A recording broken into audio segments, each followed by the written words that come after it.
네, 여러분 반갑습니다. 저는 광진구청에서 아차산 유적지 조사와 정비를 담당하고 있는 윤성호라고 합니다. 네, 오늘 제가 맡은 주제는 이제 아차산 일대 보루군의 이제 발굴 조사 성과입니다. 그 조사 성과를 보기 전에 이제 분포가 어떻게 되어 있고 실제로 조사 내용이 어떻고 그 다음에 조사한 것과 가지고 어떻게 연구가 되고 있고 앞으로 무엇을 연구해야 되는지 이런 내용들을 중심으로 말씀을 드리고자 합니다. 네, 앞쪽에 보시는 지도를 보시면은 이제 그 양시은 선생님이 그 전체적으로 고구려의 관방시설 성곽들을 한번 점으로 찍어서 표시를 했던 지도인데요. 뭐 북쪽으로 보시면은 그 가장 위쪽부터 시작해서 남쪽으로는 지금 이제 빨간색으로 표시된 게 지금 남한 지역에 있는 고구려 성곽이 되겠습니다. 이게 전체적인 분포를 보시면 알겠지만은 이제 평양에서 저쪽 이제 그 요령성 일대 이쪽에 집중이 돼 있고요. 또 의외로 이제 고구려의 남쪽 변방에 해당하는 그 남한 지역에서도 굉장히 많은 점들을 보실 수가 있습니다. 네, 이런 보루들이 사실 저희한테 주목을 받기 시작한 게 얼마 되지 않습니다. 사실 이제 90년대 후반에 발굴 조사가 진행되고 이제 20년 정도 성과가 쌓였지만 그렇다고 과연 이런 성곽들이 뭐 전근대에는 알려지지 않았을까, 여기서부터 한번 접근을 해봤습니다. 여러분들 많이 보셨겠지만 그 19세기 중반에 만들어진 이제 대동여지도 부분이고요. 대동여지도에서 네, 저희가 주목할 부분은 이제 저희 아차산 일대가 되겠습니다. 네, 이걸 확대를 해보면요. 네, 아차산 자락이 이렇게 가고 있습니다. 네, 이제 아차산이라고 적혀 있고요. 보시면은 산맥에 이렇게 동그라미 표시가 된 게 있습니다. 그 대동여지도에서는 그 단순히 이제 뭐 도로라든지 산맥만 표시한 게 아니라 이 산의 주요 관방시설들, 산성이 있는 경우에는 저렇게 동그랗게 표현을 하는 경우가 있습니다. 근데 아차산에 왜 그러면 저기 성곽이 두 개가 표시되어 있을까? 이런데 의문을 많이 제기를 한 바가 있습니다.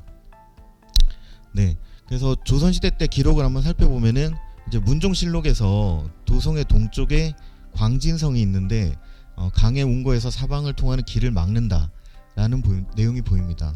여기서 광진성, 도성의 동쪽에 있고 강의 운거였다고 해서 광진성은 현재 아차산성으로 보는 것이 이제 일반적입니다. 그 다음에 그 대동여지도를 편찬하고 뭐 1866년 이후부터 이제 그 김정우가 그 돌아가시기 전까지 이제 작성이 됐다고 보이는 이제 대동지지에 보면은 두 개의 성이 표현이 되어 있습니다. 양진성과 아차산 고성입니다. 양진성 같은 경우는 아차산 동쪽 절벽의 광나루 위에 있다. 한각을 굽어보고 광주 평고성과 더불어 강을 사이에 두고 서로 마주보고 있다라고 해서 이 양진성은 풍납토성과 마주하고 있다는 점에서 이제 역시 아차산성으로 보는 데는 크게 무리가 없을 것 같습니다. 근데 이제 문제가 이제 아차산 고성이라고 되어 있는 것입니다. 여기는 산 정상에 있는데 유지가 있다, 이런 간략한 내용이 있고 이후에 다른 지리지에는 아차산 고성과 관련된 내용이 전혀 확인이 되지 않습니다. 그래서 대동여지도에 있는 지도를 보신다면은 결국 아래쪽에 있는 성은 아차산성이 될 것이고 여기 위에 있는 새로운 성은 아차산 고성이 될 것인데 이것이 어떤 것일까를 고민해 본다면은 사실 아차산 정상에 있는 아차산 삼보루가 가장 유력한 후보가 될 것 같습니다. 네, 올해 찍은 항공사진인데요. 아차산성은 네, 이쪽 편에 위치하고 있고요. 아차산성과 떨어져서 아차산 능선을 따라서 1보루, 5보루, 2보루, 6보루, 3보루, 4보루 이렇게 보루들이 있는데요. 아차산 정상에 위치한 것이 아차산 3보루입니다. 다른 보루는 보통 뭐 100에서 200m 정도의 규모라면 아차산 3보루는 300m에서 400m 가까이 되는 가장 큰 규모를 보이고 있습니다. 그래서 아마 조선시대 때도 다른 보루와 다르게 아차산 3보루는 성으로 인식한 것이 아닐까라고 생각을 해볼 수가 있습니다. 네, 그리고 다들 아시겠지만 이제 일제시대 때 토지조사 사업을 많이 벌렸었고 그 임야조사 사업도 같이 벌렸습니다. 그래서 특히 구규림에 대한 조사가 많이 이루어졌는데요. 뭐 1905, 6년경에는 그 토지 조서와 임야도가 다 작성이 됐고 이제 1916년에서 뭐 18년경에 보면은 그 국유림의 경계 지점을 표시하기 위한 국유림 경계도가 작성이 됐는데요. 그 중앙박물관에 소장하고 있는 이 도면을 보시면은 네, 그림이 좀 흐릿하긴 한데요. 그 아차산 능선을 따라서 여러 개의 그 유지가 표시가 되어 있습니다. 그래서 중곡리 1, 2, 3, 4 국유림으로 표시가 되어 있는데 당시에 이제 지금은 서울 광진구 일대가 그 당시에는 경기도 고양군 독도면 이제 뚝섬이 되겠죠. 독도면에 이 지점은 이제 현재는 중곡동, 당시에는 중곡리였습니다. 여기서도 당시 이제 토지 그 임야 조사 사업을 하는 과정에서도 아차산 삼보루 외에 다른 성곽들을 확인을 할 수가 있었습니다. 네, 16년이 지나서요. 이제 그 다음에 사실 이 무렵에 이제 그 조선총독부에서 고족조사 사업도 활발히 진행이 됩니다. 특히 1917년에는 그 하북 위례성을 찾겠다는 목적으로 이제 그 광진구 그다음에 뚝섬 이 일대에 대한 그 조사가 진행이 됐는데요. 17년에는 아마 그 조사를 담당했던 야스이가 직접 아차산을 올라가지 못하고 이듬해 18년에 보안조사 차원에서 아차산을 올라갔습니다. 이게 당시에 찍혔던 사진인데요. 여기는 이제 아차산 장성이라고 표현이 되어 있습니다. 그 아차산 보루와 보루 사이에 조선시대 목장성이 연결이 되어 있는데요. 이걸 장성으로 봤었고 장성의 한쪽 부분에서 촬영한 모습인데 현재 아차산 4보루 치 부분에 해당되는 걸로 보입니다. 따라서 이제 당시 이제 아마 아차산 보루와 관련해서는 처음으로 사진 자료가 남은 게 이 자료가 되겠습니다. 네. 그리고 그 17년 18년도에 조사했던 내용들이 지금 당시에 그 독도 부근 백제 시대 유적 그 조사 약 보고서로 조선총독부에서 간행이 됐습니다. 네. 그 지금 저희가 봐야 될 주목해야 될 부분은 요 아래쪽에 될 텐데요. 네. 보시면은 뭐 여기 이제 한성 백제박물관에 계시니까 뭐 백제부터 시작을 한다면은 네. 여기가 이제 풍납토성이 되겠고요. 여기가 이제 몽촌토성 저희가 지금 위치하고 있는 곳입니다. 거기다가 지금 한성백제박물관에서 열심히 그 위치를 찾고 있는 그 삼성동 토성도 네 토성으로 여기 표현이 되어 있습니다. 그리고 지금 저희가 흔히 알고 있는 한강유역과는 상당히 모습과는 거리가 있죠. 네 지금 잠실 부분은 당시에 이제 모래도 낸 섬이었고요. 이쪽으로 흐르는 강의 일부를 막아서 지금 현재 석촌 호수로 사용을 하고 있습니다. 이제 아차산에 있는 보루와 관련해서 생각을 해본다면은 저희가 이제 빨간색으로 표시한 부분입니다. 이 부분에 대해서 간략하게 뭐 할석이 있다, 뭐 토기가 나온다 이런 식으로 위치를 표시하고 그 다음에 옆에 주기를 달아서 유적에 대한 간단한 설명을 했는데 생각보다 굉장히 자세한 조사가 이루어졌습니다. 당시 현재보다도 더 자세하게 지표 조사가 가능했던 것은 그 민둥산이었기 때문입니다. 지금처럼 울창한 숲에서는 도저히 찾을 수 없는 것들이 당시에 많은 유적들이 확인이 됐습니다. 그리고 현재 확인이 되지 않는 유적들까지 잡혀 있어서 조사와 연구에 좋은 자료가 되고 있습니다. 네, 그 조사 내용이 어느 정도였냐면요. 가장 지금 왼쪽에 보이시는 부분이 조금 전에 보셨던 지도를 확대한 부분입니다.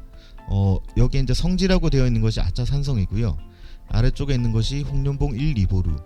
그 다음에 지금 현재 유적을 확실히 알 수 없는 광장동 보루, 백년봉 보루까지 표시가 되어 있습니다. 그리고 능선을 따라서 아차산 1보루, 5보루, 3보루, 4보루. 그 다음에 용마산도 1보루, 2보루, 그 다음에 3보루, 4보루, 5보루, 6보루까지 표시가 되어 있고요. 중간에 있는 것은 조금 전에 보셨던 그 국유림 경계도입니다. 그 국유림 경계도와 그 지금 몇 해 전에 정밀 실측 조사를 했던 자료를 보시면은 얼마나 상세한 조사가 이루어졌는지를 알 수가 있습니다.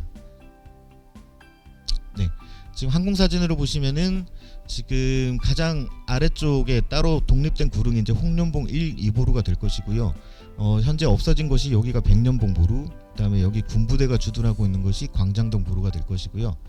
그 다음에 아차산이 요렇게 가고 그 다음에 용마산이 이렇게 가서 Y자로 합류한 다음에 이렇게 넘어가서 이제 망우산으로 연결이 됩니다. 보시는 것처럼 솟아있는 봉우리마다 그 보루들이 위치하고 있고요. 그 다음에 잘 안 보이시겠지만 여기 이제 독립된 곳이 봉화산 보루, 그 다음에 이제 불암산에는 현재 보루가 확인되지 않고요. 끝에 있는 수락산에도 보루가 3개가 확인이 되고 있습니다. 그래서 아차산 일대에는 굉장히 많은 보루가 있는 것이 확인되고 있고, 여기에 대해서 이제 계속 설명을 드리고자 합니다. 네, 그 용만산 자락을 보시면은 올해 2월달에 촬영한 사진인데요. 가장 아래쪽에 용마산 1보루가 있고요. 능선을 따라서 가다가 2보루, 그 다음에 능선을 따라서 정상부의 3보루, 다시 내려와서 또 튀어나온 능선의 4보루가 있고요. 6보루와 7보루가 지금 7보루는 보이진 않는데요. 이렇게 배치가 되어 있습니다. 그 다음에 이렇게 내려오시면 아차산 4보루와 마주하고 있고요. 네, 그 앞서 본 사진과 동일합니다. 이제 아차산 4보루, 그다음에 정상부의 3보루, 그다음에 그 큰 것이 이제 5보루, 1보루 이렇게 배치가 되어 있고요. 여기서 순서가 왜 1, 2, 3, 4, 5가 이렇게 남에서 북으로 일정하지 않느냐라고 좀 의아해 하실 수도 있겠습니다. 요것은 이제 발견된 이제 번호를 매긴 순서에 따라서 붙이다 보니까, 처음에 이제 남쪽에서 북쪽 기준으로 하고 이후에 발견된 보루들을 명칭을 붙이다 보니까 순서가 지금 뒤섞여 있는 상태입니다. 네, 그리고 용마산 쪽에서 홍련봉 쪽을 바라보면은 여기가 홍련봉 2보루, 1보루가 되겠고요. 건너편에 이쪽 그 다리에서 이쪽 부분이 이제 풍납토성 동쪽 끝 부분, 그 다음에 올림픽대교 끝 부분이 풍납토성 서쪽 끝 부분 이렇게 되겠습니다. 그 뒤에 지금 하얀색으로 보이는 건물이 이제 몽촌토성이고요. 뒤에 남한산성. 전체적으로 서울 지역에 이런 식의 관방시설들이 배치되어 있다는 것을 이해하시면 되겠습니다. 네, 그래서 계속 제가 이제 보루라는 말씀을 드렸습니다. 그러면 과연 이제 보루란 게 무엇일까? 저도 이제 많은 질문을 받고 일을 하면서도 성은 알겠는데 보루가 도대체 뭐지? 보루 하니까 익숙한데, 그래서 보루가 어떤 것인지를 좀 간략하게 설명을 드릴까 해요. 네, 요 항공사진을 보시면은 지금 능선 부분에 이렇게 지금 시설이 있는 것을 볼 수가 있습니다. 요것을 확대하면은 요런 시설이겠죠. 바깥쪽으로 이중의 목책이 있고 내부에는 건물들이 배치되어 있습니다. 그 다음에 평지에서 이렇게 보시면은 튀어나온 구릉 위에 이렇게 목책이 돌아가고 위에 건물들이 배치되어 있습니다. 네, 혹시 여기가 어디쯤인지 짐작하실 수 있겠습니까? 네, 제가 최근에 찾은 사진인데 보루와 너무 흡사해서 깜짝 놀랐습니다. 네, 전라남도 영암이고요. 1951년에 찍은 사진입니다. 네, 그 당시에 이제 빨치산을 토벌하기 위해서 전투 경찰들이 뭐 이쪽에 배치가 됐는데 그 자기 방어를 위해서 만들었던 진지 시설입니다. 이 모습은 현대지만 사실 그 이전의 고구려 때 보루와 기능과 모습과 굉장히 흡사합니다. 네, 이건 혹시 뭔지 아시겠습니까? 혹시 군대를 다녀오신 분들은 어떤 시설인지 아실 수도 있겠습니다. 그리고 최근에 좀 남북 관계가 개선이 되면서 DMZ 안에 그 남북 간의 군사 시설들 철거한 얘기를 들으셨습니까?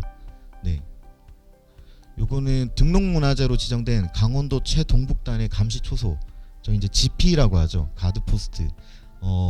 그 통일전망대, 고성에 있는 통일전망대에서 눈에 보이는 지점에 있는 GP입니다. 적과 마주하고 방어를 하기 위한 그 뭐랄까 현대판 성 같은 시설이죠. 네, 보루는 사실 이런 GP와 굉장히 흡사한 모습이라고 생각하시면 되겠습니다. 네, 이 사진은 경기도 연천에 있는 북한군 GP입니다. 저희 아까 남한 GP는 콘크리트 구조물이었지만 북한군 GP는 뭐 기술적인 문제가 있는지 경제적인 문제가 있는지 그 전라남도 영암에 있던 시설과 거의 차이가 없습니다.